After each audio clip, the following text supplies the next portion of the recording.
Hello, everybody. Welcome. My name is Cristina Talens, and I'm the Director of Modern Slavery Risk Assessments at the Wilberforce Institute. I'm delighted to welcome you to our fifth webinar at the Wilberforce Business Academy. And in today's presentation, we're going to be looking at how to develop a modern slavery policy and how to effectively engage suppliers. So a modern slavery policy, it really demonstrates a company's commitment to respecting and protecting human rights and addressing labor exploitation, but it also helps you address those risks with suppliers. So over the next 30 minutes or so, we will be covering off some of the key factors that you have to think about when you're developing a policy, and also look at how this interacts with other policies within your business or within your organizations.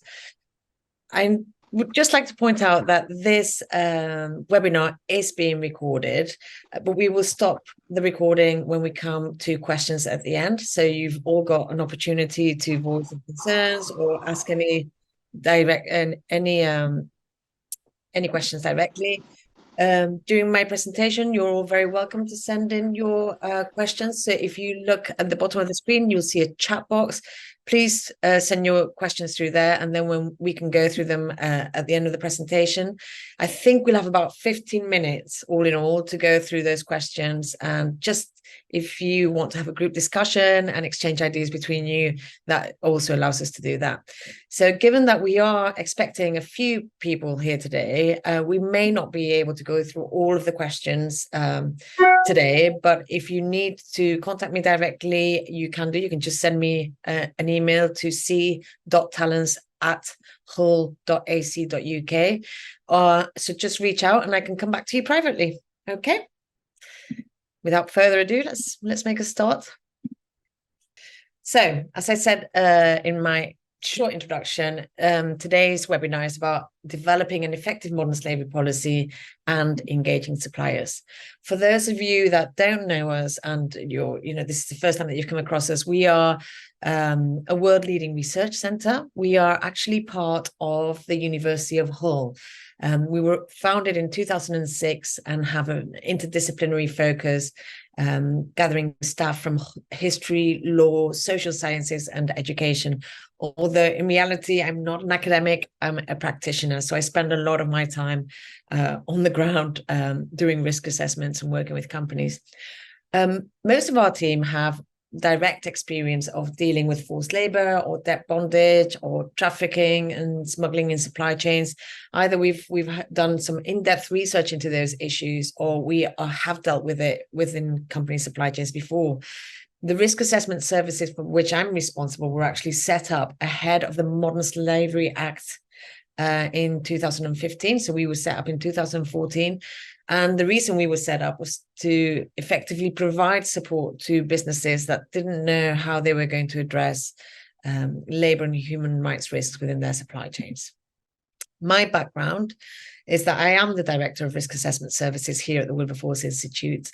In terms of the experience that I've had in the past, I've worked with NGOs, I've worked at the UN, I've worked with companies.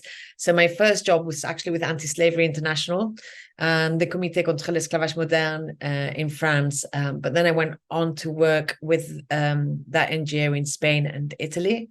I am a trained social auditor, which means I can go into any facility, any company, and do run an audit or a check on labor and human rights conditions for workers there. They tend to be, most of the time, people working in more manual labor, and at higher risk of exploitation.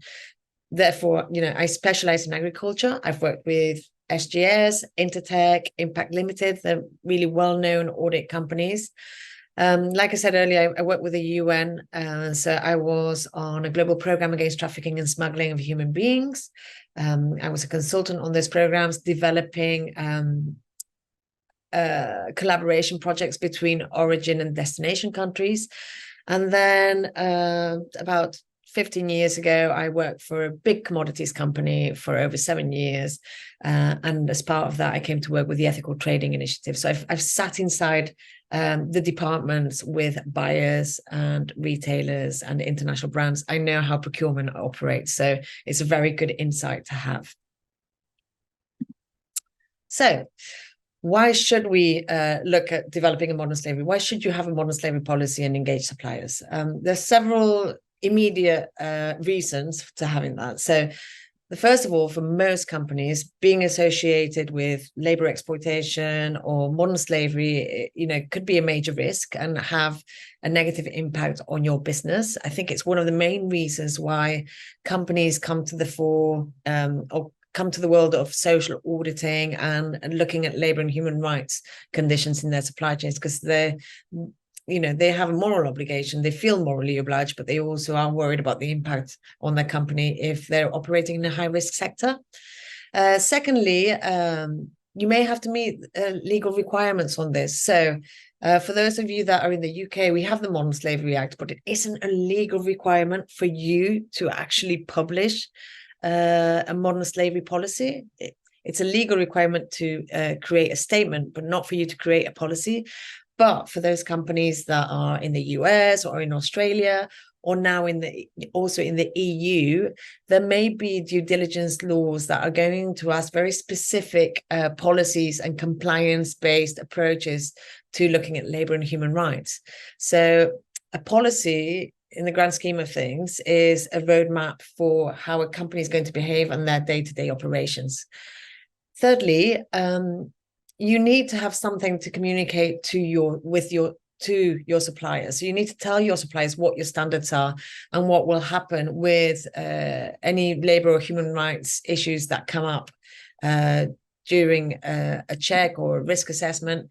It helps suppliers understand that this is an area of focus for you, and then they understand also that they need to fine-tune their systems and they need to conduct checks to protect themselves from modern slavery. And then finally, it's just about actively managing your risks in your own supply chains and helping you to improve conditions for workers, whether they're in your direct operations or whether they are workers in the supply chain. The objectives for today really are, first of all, to help you understand what factors to consider when you're developing your modern slavery policy. This is about how it interacts with other policies in your business operations. Secondly, it's to understand how modern slavery policy interacts with your standards, the standards that you want to apply as a company.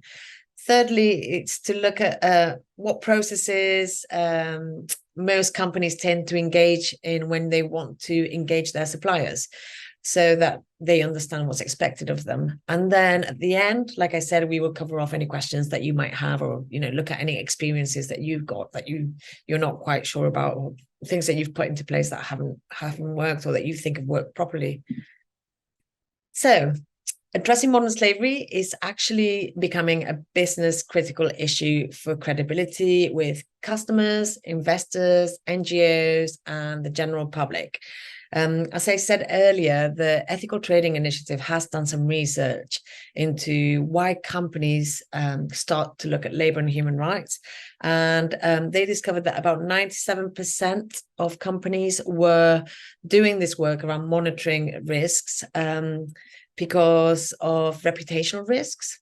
Secondly, companies actually want to do some work around human rights. There is, like, they feel that they should be doing that work, and they feel obliged to do it, morally obliged. And that's about 86% of companies that start working in this area are coming to that with those reasons. Give those reasons. 85% of companies say that they have a policy and they have these processes on labor and human rights to actually engage customers, to show that they are credible and that they are acting responsibly. And then about 25% say that they look at all of these issues because of investor concerns. I think with the new EU directive on the EU Corporate Sustainability Directive, it's going to become an obligation for many companies that are selling or that are providing services or providing products or selling products and services to the EU. So it will become a condition of market access further down the line.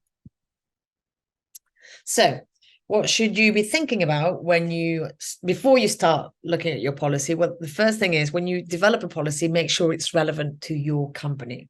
There are sometimes companies that say, this is a modern slavery policy. They might be working in construction and they start talking about nail bars or the risks, of labor exploitation in agriculture. So first of all, make sure that the policy is looking at the risks that affect you either as a company or as a sector. Secondly, think about how what legal obligations you have. So again, think about where you're operating, whether you're selling to the EU, whether you're present in the EU, or whether it's just in the UK, because it might be a legal requirement for you to have those policies. Then think about how this policy is going to interact with other standards and policies that you already have in place. So, for example, if your modern slavery policy has, includes a line about raising concerns on modern slavery, you might want to link it to your whistleblowing policy and put those, make sure that they cross-reference and cross-checks. If you're in an area where, recruitment of workers through agencies is a high risk, you might want to think about also developing a recruitment policy so that you can tell your suppliers how you want them to recruit. So again, think about how that policy then interacts with other policies across the business or the organization. Thirdly, think about communication and remediation. So communication is about raising the issue and communicating also from the company and to the suppliers, but also what remediation, what you want to communicate to your suppliers. So occasionally, I see in some policies, we have a zero tolerance towards modern slavery and trafficking and labor exploitation. I think sometimes that is coming across too strong, because actually what you want to see is that if there is an issue of modern slavery raised or labor exploitation raised, suppliers are going to come to you and they're going to say to you, look, we've picked up this problem, can you help us, or can we work together to address this issue? But we just wanted to make you aware.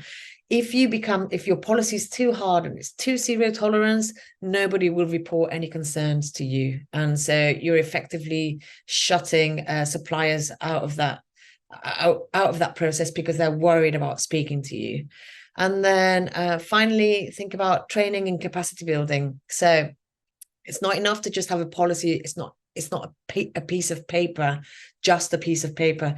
You want to be talking to your staff about what the policy means, how they should be enacting it, if there are any key performance indicators that they need to track in line with the policy. So training and capacity building within your companies is really an important first step, and then for your suppliers as a second step. Here we go. Photo was missing. So secondly, we said, obviously, think about the interaction with other policies. And I've put here some of the main policies that you will come across either within your own organizations or with your supply chains. So modern slavery policy works really well, also well with anti-bribery and corruption. This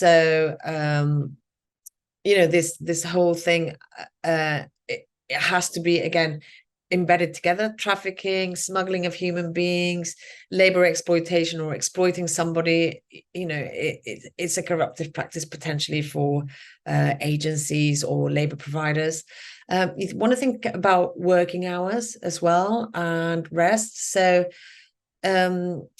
without going into modern slavery, there is a point at which before you get into such extremes, there are points in that line of exploitation where somebody is put at risk of labor exploitation. So you want to be thinking about limiting the amount of working hours that people can work in the week so that they're not working excessively. We usually limit that to 60 hours, including overtime in 1 week. Make sure that people have, 2 days rest in a 14-day period. Overtime, not forcing people to work overtime. And then AWR is agency worker regulations and directive about bringing agency workers on as permanent workers or giving them the same conditions as permanent workers after 12 weeks. It would also work with the right to work verification. So right to work is one of the key issues at the moment. And the government in the UK is clamping down very seriously on this. I think I've seen my first fines. I've seen the first fines go out to companies of about £20,000 when the right to work has not been checked properly, or people's working visas have run out. So they're clamping down very, very seriously on this. So it's about, the legality around somebody being able to work in the country. Then there are contractual terms and conditions and service license agreements with labor agencies. Think about how they interact. The recruitment policy that I mentioned earlier, and the whistleblowing, wage policies and payment methods. You might have policies about, people not being able to be paid in cash, or, direct payments being made into people's bank accounts. Or non-deduction of wages, or not providing people with excessive loans that they can't pay back. Those are all the kind of policies that you might have as well as a company. And then grievance policy and disciplinary procedures. This is, really set out the steps that for people to raise issues of concern. So there is a difference between a modern slavery issue that somebody might pick up in the company and they want to raise the alarm confidentially, and there is an issue internally about somebody having a grievance against a colleague or a manager or somebody in the company. The disciplinary procedure, so that's very well set out.